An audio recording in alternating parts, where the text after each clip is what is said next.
आज बिल्ड करने वाले हैं 30,000 का खतरनाक एडिटिंग पीसी। अब 30,000 में आज आपको मैं ऐसा भयंकर खतरनाक परफॉर्मेंस वाला एडिटिंग पीसी सजेस्ट करने वाला हूं जो आपके popular software like Adobe Premiere Pro, Filmora, Photoshop and even After Effects को भी चला दे। नाउ वीडियो एडिटिंग सॉफ्टवेयर के लिए सबसे ज्यादा इंपॉर्टेंट कौन सा कंपोनेंट होता है? वेल दैट मेनली डिपेंड्स कि आप कौन सा सॉफ्टवेयर यूज करते हैं। Premiere Pro, Filmora mainly depends on CPU, जबकि डेवेंस रिजॉल्व को अच्छे सीपीयू के साथ साथ तगड़ा वाला ग्राफिक्स कार्ड की भी ज़रूरत होती है भाई। सो हम में से बहुत सारे लोग एडोबी के सॉफ्टवेयर से परिचित है एंड ज़्यादातर लोग वही यूज़ करते हैं। प्रीमियर प्रो सीपीयू इंटेंसिव है तो हमको तगड़ा स्पेक्स वाला प्रोसेसर की यहाँ पे ज़रूरत रहेगी, राइट। फिलहाल करंटली मार्केट में इंटेल का 12 जेन i3 12100 प्रोसेसर काफ़ी बेहतरीन प्राइस टू परफॉर्मेंस यहाँ पर निकाल के देता है। अब आप कहोगे कि भाई क्या मजाक कर रहा है i3 पर एडिटिंग, तो भी अब ऐसा नहीं रहा। i3 भी अब काफ़ी पावरफुल हो गया है एंड इस पर अब एडिटिंग यहाँ पे पॉसिबल हो गई है। i3 12100 की स्पेक्स की बात करूँ तो 4 कोर्स एंड 8 थ्रेड्स मिल जाता है, 3.30 GHz की base clock speed and max turbo clock up to 4.30 GHz, 12 MB की कैश है एंड TD पे है 60 वॉट एंड फिलहाल ये करीब 12,000 में मिल जाता है। ओवरऑल ये प्रोसेसर हमारे इस बजट बिल्ड के लिए सही है, पावरफुल इनफ है कि आप इस पर एडिटिंग के साथ साथ गेमिंग भी कर सकते हो। अब एक्चुअल में कैसी एडिटिंग परफॉर्मेंस मिलेगी ये मैं later in the video detail में बेंचमार्क के साथ डिस्कस करूंगा, सो कीप वॉचिंग। फिलहाल आते हैं हमारा नेक्स्ट कंपोनेंट मदरबोर्ड पे। तो देखो यार, मदरबोर्ड डिपेंड करता है कि आपकी स्पेसिफिक नीड्स क्या है, आपको कितने रैम स्लॉट्स चाहिए, कितने यूएसबी बोर्ड्स आपको लगेंगे। अब एडिटिंग पीसी है तो ज़्यादा स्टोरेज चाहिए होगी, तो कितने M.2 एंड SATA पोर्ट्स यहाँ पे आपको रिक्वायरमेंट रहेगी, राइट। अब क्योंकि हम टाइट बजट में है, हम ज़्यादा हाई फाई फीचर्स में नहीं जाएंगे, बेसिक सा एंड इनफ हम यहाँ पे मदरबोर्ड चूज करने वाले हैं। Asus का एक मदरबोर्ड में यहाँ पे आपको सजेस्ट करूंगा, Asus Prime H610M ED4, supports 12th and 13 gen processor, 2 RAM slots मिल जाते हैं जो सपोर्ट करते हैं up to 64 GB DDR4 3200 MHz RAM. On board पर PCI 4.0 एंड उसके नीचे PCI 3.0 मिल जाता है। PCI 4.0 पर आप ग्राफिक्स कार्ड लगा सकते हैं, बाकी नीचे सिंगल लाइन PCI 3.0 पर आप साउंड कार्ड वगैरह के लिए यूज कर सकते हैं। 4 SATA ports and 2 M.2 slots मिल जाते हैं, तो स्टोरेज इंक्रीज करने में यहाँ पे कोई दिक्कत नहीं होगी। रही बात बैक पैनल की, तो 1 PS2 keyboard and mouse port, 1 display port, 1 VGA, 1 HDMI port, 2 USB 3.0, 2 USB 2.0 gigabit LAN port and 3 audio jacks मिल जाते हैं। एंड क्योंकि यहाँ पे 3 डिस्प्ले आउटपुट्स मिल जाते हैं, प्लस हमारा प्रोसेसर भी अप टू 4 डिस्प्लेस को सपोर्ट करता है, तो यहाँ पे चाहो तो फ्यूचर में मल्टी मॉनिटर सेटअप भी कर सकते हो। नाउ आते हैं एडिटिंग के लिए काफ़ी इंपॉर्टेंट कंपोनेंट रैम पर। Adobe Premiere Pro, After Effects काफ़ी मेमोरी ईटर सॉफ्टवेयर होते हैं एंड स्मूथ एडिटिंग के लिए fast and sufficient enough RAM भी मैटर करती है। इस बजट बिल्ड के लिए मैं आपको एटलीस्ट 16 GB DDR4 3200 MHz की रैम सजेस्ट करूंगा। एटेटा की तरफ से गेमिंग D30 8 GB 3200 MHz की RAM, get 2 of this total हो गई यहाँ पे 16 GB RAM which is minimum for 1080p video rating. ये आपको करीब 2400 के आसपास मिल जाएगी। 4K videos and extreme after effect editing के लिए आपको 32 GB की रैम की ज़रूरत पड़ जाती है, so if you are into that, buy 32 GB instead. Alright, now आते हैं वीडियो कार्ड पर, third most important component for video rating. Now क्योंकि हम टाइट बजट पे हैं, 30,000 के अंदर अपने को बिल्ड यहाँ पे कंप्लीट करना है, we are not going to include any dedicated graphics card. 12100 का जो iGPU है UHD 730, that is enough for 1080p level की एडिटिंग। एंड अगर फ्यूचर में आपको रिक्वायरमेंट रहती है ग्राफिक्स कार्ड लगाने की, तो आप GTX 1650 इस बिल्ड में इंक्लूड कर सकते हैं। 4 GB VRM के साथ आता है। ओवरऑल ग्राफिक्स परफॉर्मेंस में नोटिसेबल इंप्रूवमेंट यहाँ पे देखने को मिलेगा। साथ ही i3 1200 एंड 1650 पर अच्छी खासी 1080p गेमिंग भी कर सकते हो भाई।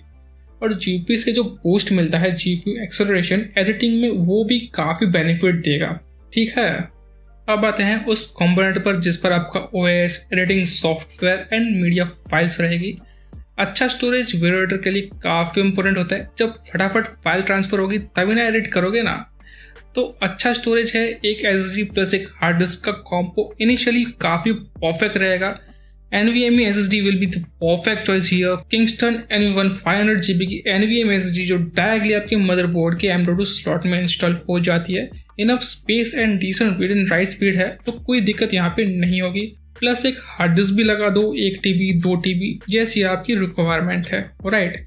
एंड क्योंकि अभी एक और M.2 slot and 3 more SATA ports खाली पड़े हैं, फ्यूचर में और स्टोरेज भी यहाँ पे इंक्रीज कर सकते हो। ऑलराइट, अब अपने एडिटिंग पीसी को पावर देने के लिए पावर सप्लाई तो चाहिए ना भाई। अब इस एडिटिंग पीसी को एटलीस्ट 450 वॉट का पावर देना यहाँ पे सही रहेगा। I had pick a power supply for you Antec की तरफ से VP450P 80+ standard rated PSU 85% power efficient non modular power supply है, प्लस 3 ईयर की वारंटी भी यहाँ पे मिल जाती है।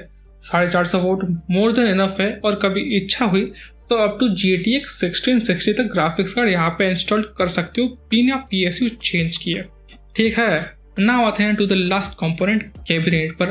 एंटी स्पोर्ट्स आइस 130AG यहाँ पे चूज की है। RGB वाला ये कैबिनेट है, करंटली अमेजॉन पर 2800 में मिल जाता है। Side transparent panel and rear side पे 120mm फैंस प्री इंस्टॉल मिल जाता है। ओवरऑल गेमिंग वाइब्स वाला लुक है एंड बजट में भी पड़ता है। नाउ यहाँ पर मैं एक और कैबिनेट का सजेशन देना चाहूँगा, क्योंकि एडिटिंग बिल्ड है, वी नीड मोर स्टोरेज, तो ज़्यादा SSD हार्ड डिस्क का स्लॉट वाला कैबिनेट एक बेहतर ऑप्शन रहेगा कई यूजर्स के लिए। ऑलराइट, कूलर मास्टर की तरफ से फोर्स 500, हाँ थोड़ा महंगा ज़रूर है, प्लस ट्रेडिशनल कैबिनेट है, बट सामने 7 से 8 हार्ड डिस्क इस केस में फिट हो जाती है, तो स्टोरेज के हिसाब से भाई परफेक्ट है। ओके, सो 30,000 के इस पीसी बिल्ड पर आखिर कैसे रेटिंग परफॉर्मेंस एक्सपेक्ट कर सकते हो एंड किस टाइप के यूजर के लिए ये पीसी सही रहेगा। तो क्योंकि एक entry level budget PC build है, of course blazing fast 4K editing तो ज़ाहिर है यहाँ पे हम नहीं कर सकते, बट 1080p लेवल की एडिटिंग यहाँ पे बटर स्मूथ हो जाती है। कोई लैग्स या चॉपी वाली फुटेज की यहाँ पे फीलिंग या शिकायत मैंने नोटिस नहीं की है। कुछ बेंचमार्क्स आप स्क्रीन पर देख सकते हैं। Adobe Premiere Pro में i3 12100, i5 12400 एंड 3600 से थोड़ा सा ही पीछे रह जाता है, एंड फोटोशॉप में i3 12100 Ryzen के 3600 से कंपैरेटिवली फास्टर है। अब 1080p 60 FPS की 5 मिनट की इस गेमिंग फुटेज को इस बिल्ड में रेंडर करने में करीब 8 से 10 मिनट लगते हैं, जो मेरे हिसाब से फॉर द प्राइस काफ़ी बढ़िया है। अगर आप एक entry level new learning editor हो या फिर यूं ही कैजुअली एडिट करते हो तो भाई बजट के हिसाब से ये बिल्ड आपके लिए काफ़ी बेहतर ऑप्शन है।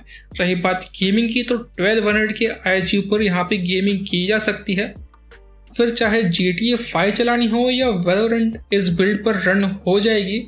एंड क्योंकि मैंने पहले वीडियो में मेंशन किया था कि आप फ्यूचर में इसमें काफ़ी अपग्रेड्स भी कर सकते हो, including a decent graphics card, तो 1650 जैसा GPU पैक करने पे सिस्टम की overall gaming and editing performance में भी यहाँ पे काफ़ी हद तक बूस्ट देखने को मिलेगा। ठीक है, अब अंडर 30,000 में अपना ये entry level editing machine ready हो जाता है। सारे लेटेस्ट एंड क्वालिटी कंपोनेंट्स हमने इसमें यूज़ किए, किसी भी तरह का कोई कॉम्प्रोमाइज़ इसमें नहीं किया है। प्राइस टू परफॉर्मेंस के हिसाब से भाई ये पीसी बिल्ड काफ़ी बढ़िया है। ठीक है, तो अब अगर ये सवाल है तो कमेंट करके पूछ सकते हो। इससे थोड़ा बेटर में अगर पीसी एडिटिंग पीसी चाहिए अंडर 50K में तो कमेंट कर दो, हम ज़रूर से बना देंगे। सारे कंपोनेंट्स की लिंक आपको डिस्क्रिप्शन बॉक्स में मिल जाएगी, और मेरे कुछ सजेस्टेड वीडियो एडिटिंग लैपटॉप्स की भी लिंक हमने डिस्क्रिप्शन में डाल दी, वहीं कहीं होगी, देख लेना। वीडियो पसंद आई हो तो ज़रूर से लाइक करना मत भूलिएगा। इस तरह की पीसी रिलेटेड हार्ड वीडियोस हमारे चैनल पर अपलोड होती रहती है, सो इफ इंटरेस्टेड चैनल को चेकआउट कर सब्सक्राइब कर नोटिफिकेशन बेल को प्रेस कर दे। तो चलिए जी, फिर मैं मिलता हूँ आपसे अगली वीडियो में। देखने के लिए धन्यवाद।